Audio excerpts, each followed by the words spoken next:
It's strange how silence can hum louder than any noise you've ever heard. That week, it followed me everywhere.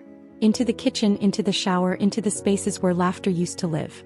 I remember standing there one morning, half-dressed for a job I no longer had, staring at the clock that didn't care what time it was.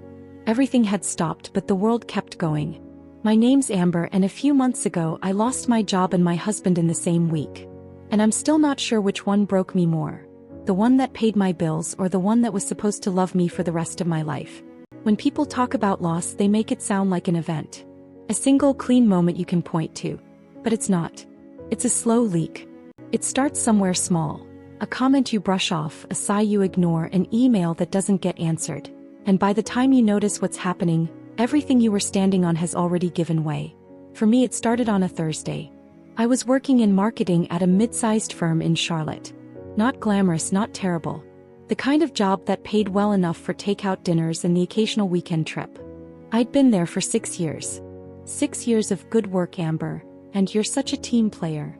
I thought loyalty counted for something. That morning, I walked in like I always did. Coffee in one hand, my to-do list in the other. My boss, Mark, called me into his office before I even reached my desk. He didn't look up when I sat down. He just kept staring at the paper in front of him like it might rewrite itself if he waited long enough. Then he said the words that rearranged everything I thought I knew about my life. Amber, the company's going in a different direction. We're letting some people go. He said it softly, like softness could cushion the blow. I remember nodding like I understood. Like I wasn't crumbling from the inside out. I told him I appreciated the opportunity. I even thanked him. Imagine that, thanking someone for ending your stability. When I walked out of that building, the sky didn't look different. People still hurried by, phones in hand, kids in strollers, dogs pulling on leashes. The world didn't pause for me. And that hurt in a way I can't explain. How something so catastrophic could happen and yet the traffic lights still changed on schedule. I didn't tell my husband, Ben, right away. I told myself I'd wait until after dinner, after he'd had time to unwind. We'd been married 7 years. Long enough to develop rhythms. When to speak, when to stay silent. I made spaghetti that night.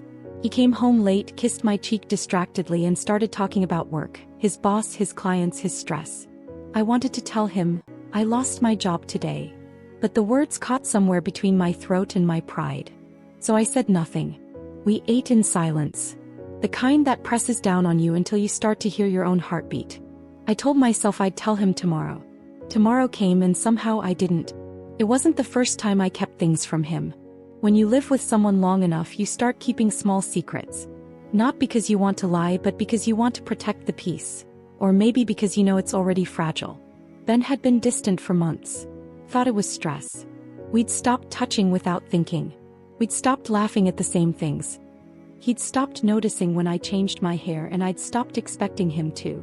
Sometimes marriage doesn't fall apart in storms. Sometimes it just erodes. 3 days after I lost my job, I found out about her.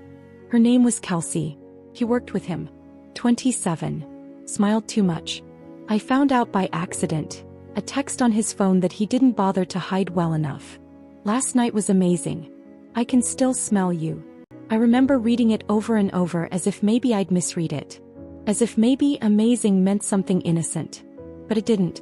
When he came home that night, I asked him straight. No tears, no screaming. Just, who is she? He didn't even deny it. He just sighed. That was worse than a lie. Because a lie would have meant he cared enough to fight for the illusion. I asked him if he loved her. He said, I don't know. It's strange how a single sentence can erase years of memories. How, I don't know, can be the quietest kind of devastation. He left that weekend. Took a duffel bag and a few shirts and said he'd figure things out. He didn't ask how I'd pay rent without a job. He didn't ask if I was okay. I guess he already knew the answer. The days after that blurred. I'd wake up late, sit on the couch, scroll job listings I couldn't bring myself to apply for. I couldn't focus. Couldn't sleep. Couldn't eat more than a few bites at a time. There's a special kind of emptiness that comes when you lose both your purpose and your person in the same breath. You start to wonder who you are when there's no one left to see you. I stopped answering friends' calls. I told them I was fine. That word, fine. It's such a lie, isn't it? It's what you say when you don't want to explain the mess. I started counting things.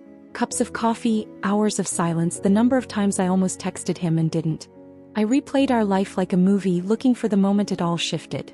Maybe it was the night I stayed late at work and he ate dinner alone. Maybe it was when I stopped saying good morning with a kiss. Or maybe it was nothing and everything at once. The slow drift that happens when two people forget how to reach across the space between them. One night, about 2 weeks in, I called my mom. I hadn't wanted to, she worries too much. But when she answered, I couldn't even say hi. I just started crying. That deep, shaking kind that comes from the gut. She didn't say much. Just let me fall apart. Then she said, Amber, sometimes the worst thing that happens to us is the thing that forces us to start over. At the time that felt like a betrayal. Start over? I didn't want to start over. I wanted my old life back. I wanted my paycheck and my marriage and my illusion of control. But you can't go back. You can only rebuild, even if you're rebuilding from nothing. That night, I realized how quiet my apartment had become. His toothbrush was gone. His jacket wasn't on the chair anymore. I thought about throwing away the things he left behind, the mug he always used, the t-shirt in the laundry, but I couldn't. They felt like proof that once someone loved me. I slept on his side of the bed for the first time that night. The sheets felt cold, but it was better than pretending he'd come home. I don't know when the numbness turned into reflection. Maybe it was when I finally looked at my own face in the mirror and realized how tired I looked. Or when I checked my email and saw the rent reminder. Life has a way of forcing you to move even when you're not ready. That was the beginning, not of healing but of noticing. Noticing the mess I'd made by staying silent. Noticing how small I'd made myself to keep someone else comfortable. Noticing that maybe losing everything wasn't punishment. It was an unveiling. I'd always been the dependable one, the fixer, the planner. But there I was, sitting in the ruins of everything I'd tried to hold together, realizing I'd built my whole life on people's approval. And without it, I didn't know who I was. That realization hurt more than losing Ben or my job. Because it meant this wasn't just about them, it was about me. Part of me wishes I could tell you that moment sparked a transformation, that I stood up and declared I'd change everything. But the truth is I didn't. I cried. I wallowed. I drifted through the days. Healing doesn't happen like in the movies. It's not a sunrise. It's a flicker. A breath. A whisper that says, you can try again. And somewhere in that whisper I started to. The first Monday after he left, I woke up before sunrise. Not because I wanted to, but because I couldn't sleep. My body felt wired, like it didn't know what to do with itself anymore. I just sat there staring at the wall, thinking about how strange it was to have nowhere to be. No boss waiting for me. No husband asking where his keys were. Just me, and the sound of a world that didn't care whether I got out of bed or not. That kind of quiet messes with you. It makes you question what you were even waking up for all those years. I realized I'd built my entire sense of worth on being needed. I was the one who fixed things, organized things, took care of things. But now there was nothing to fix, no one to help, and no reason to pretend I had it all together. That morning I decided to at least get dressed. Jeans. A t-shirt. No makeup. It wasn't self-care, it was survival. When your whole life collapses, the simplest tasks start to feel like small acts of rebellion. Standing up. Washing your face. Drinking a full glass of water. Sounds pathetic, but in those moments that's what winning looks like. I checked my bank account. Severance, $3,000. Rent, $1,500. Reality has a way of cutting through emotion real fast. I opened my laptop and started looking at job listings again. Nothing felt right. Every position seemed to require more than I had or pay less than I needed. I filled out a few applications anyway, half-heartedly. I didn't even believe they'd call me back. Around noon my friend Carly texted me. Hey, checking in. Lunch. I almost said no. I didn't want to be seen like that, hollow, jittery, trying too hard to sound okay. But she was the kind of friend who didn't buy the word fine. So I said yes. We met at this little diner we used to love in our 20s, back when we thought adulthood would be easier. The same booths, same waitress, same burnt coffee smell. Carly looked at me the way people look at broken things they're afraid to touch. She didn't say it, but I could see it in her eyes. You don't look like you anymore. I told her what happened. The job. The affair. The silence afterward. Saying it out loud made it more real. She reached across the table and said, Amber, I think you've been holding your breath for years. And she was right. Because even before everything fell apart, I'd been living small. Smiling when I was tired. agreeing when I wanted to scream, shrinking so no one would call me too much. I'd built this version of myself that everyone liked, but I didn't like her. She was always calm, always composed, always putting others first. And for what? So I wouldn't be left. And then I was, anyway. That day with Carly was the first time I realized how lonely I'd been long before Ben left. When I got home that evening, I sat in the kitchen with the lights off. I thought about all the ways I'd disappeared into my own life. You know what's funny? When you strip everything away, the job titles, the relationships, the busy schedules, what's left is the truth. And the truth was, I didn't know myself outside of being useful to other people. I wish I could tell you I changed overnight, but I didn't. Growth for me started as small, unglamorous decisions. I made myself a promise, one thing a day, just one thing that felt like movement. Some days that meant updating my resume. Some days it meant walking outside for 10 minutes. Some days, honestly, it just meant brushing my hair. But little by little, those things started stacking up. About 2 weeks later, I got a call from a woman named Denise. She worked at a small local nonprofit. Said she'd seen my application and wanted to chat. It wasn't a big job, just part-time marketing support. The pay was barely enough to cover groceries, but it was something. And something when you have nothing is everything. I remember the first morning I went in. It felt strange to walk into a place where no one knew my past, where I wasn't the woman whose husband left, or the one who got laid off. I was just Amber. And that anonymity felt like oxygen. The work itself wasn't glamorous, managing newsletters, helping with fundraising events. But there was a sense of meaning in it. The people there were kind, tired, genuine. They didn't care about image or titles. They just wanted to do good work. And for the first time in months, I felt useful again. But healing isn't linear. There were nights I'd still cry until my throat hurt. Days when I'd see couples at coffee shops and feel that twist in my stomach. Times I'd open social media, see Ben smiling in someone else's photo and close it immediately. You can forgive and still ache. You can move forward and still look back. Both can be true. One afternoon, I got an email from Mark, my old boss. He said he was sorry for how things ended. That if a position opened up again, he'd reach out. I stared at that email for a long time. A few months earlier, I would have jumped at it. But instead, I just deleted it. Not out of anger, but because something inside me had shifted. I didn't want to go backward. Not to the same office, same cubicle, same version of me that had settled for less. Around that same time, I started therapy. I'd always told myself therapy was for people who couldn't handle things on their own. Turns out I was one of those people. My therapist, Julia, was calm, grounded, and asked questions that cut deeper than I expected. She asked, "Amber, what do you believe about yourself when no one's watching?" I didn't have an answer. That silence said more than I wanted it to. Each week we peeled back another layer. My fear of rejection, my obsession with control, my belief that love had to be earned. I started to see how much of my life was built around trying to prove I was enough. To my boss. To Ben. To everyone but me.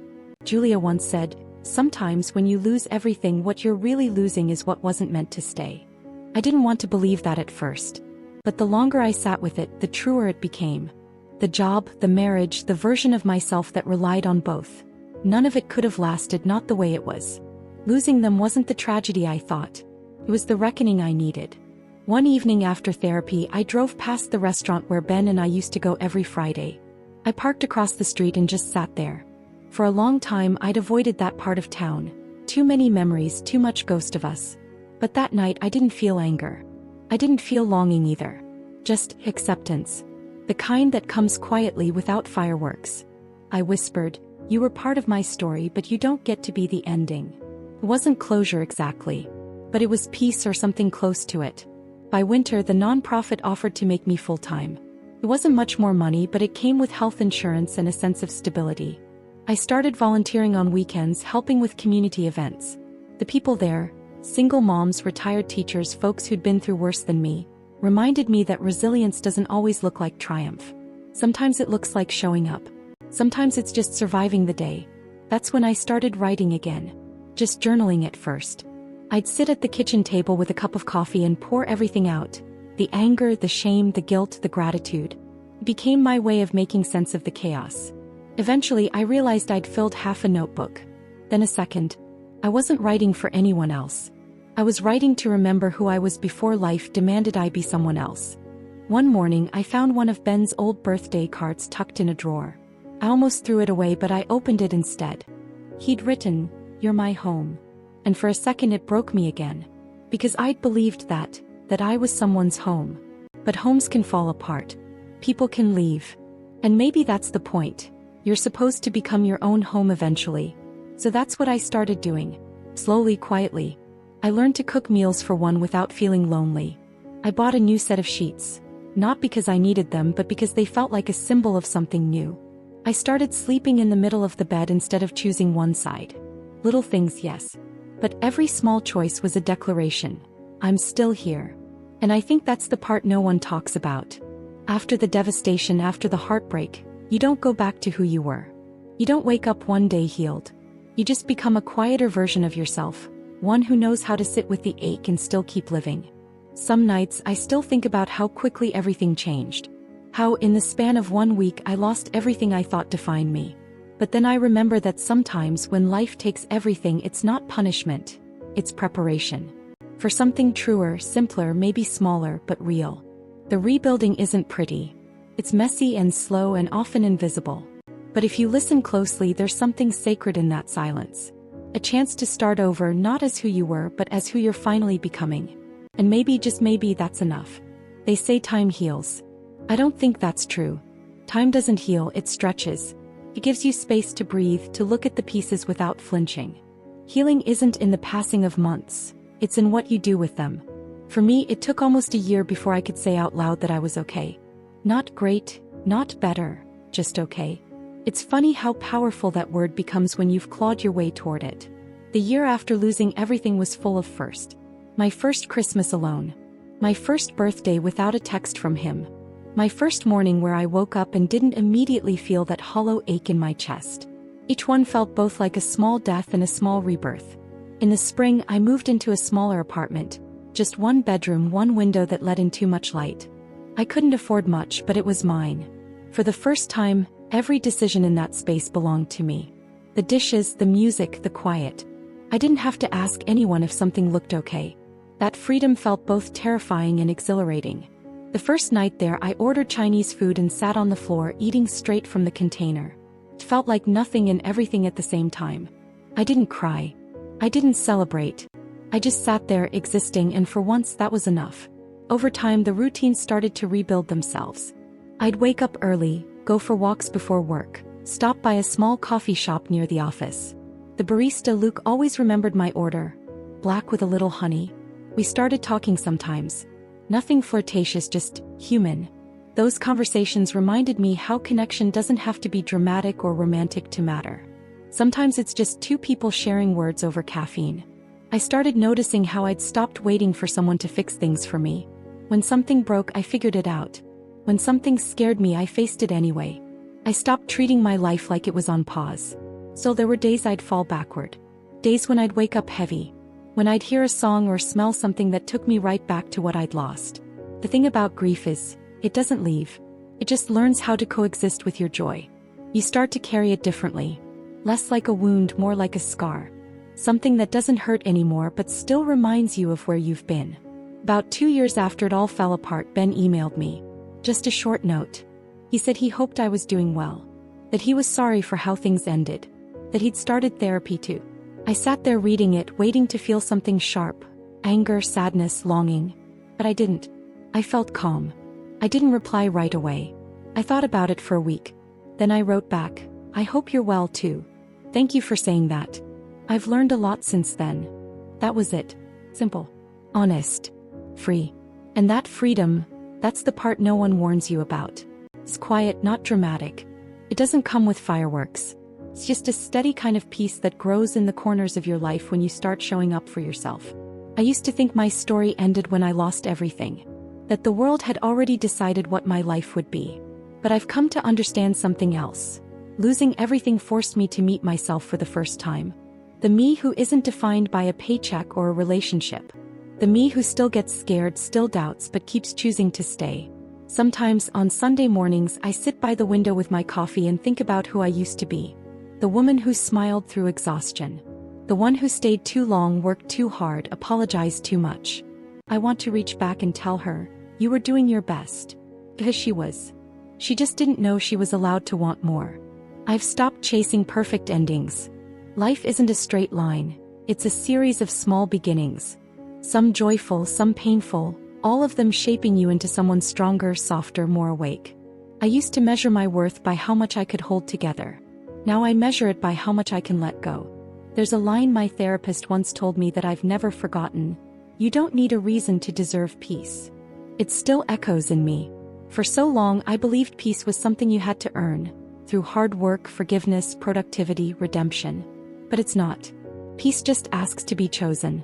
Over and over, even when you don't feel like you deserve it yet. Last month, Carly and I went on a short road trip. She's still the friend who reminds me of who I was before life got so complicated. We sang along to old songs, laughed until our stomachs hurt, and for a moment I realized how full my life felt. Not because it was perfect, but because it was mine. I think the hardest part of starting over is realizing there's no finish line. Healing doesn't mean you never get triggered again. Growth doesn't mean you stop missing what you lost. It means you stop needing it to feel whole. It means you can remember without breaking. Sometimes people ask me if I'd take it all back. The heartbreak, the loss, the loneliness. If it meant I could have my old life again. And every time I pause. Because I don't know if I'd trade what I've learned for the illusion of safety. Pain gave me clarity. Loneliness gave me truth. Losing everything gave me a chance to rebuild it right. I don't romanticize what happened. There are still consequences. I still live paycheck to paycheck.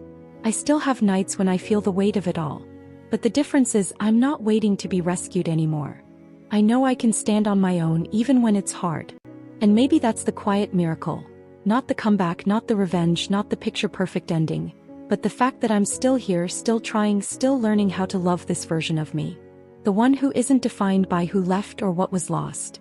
The one who's learning that sometimes, rebuilding from nothing means finding everything that truly matters.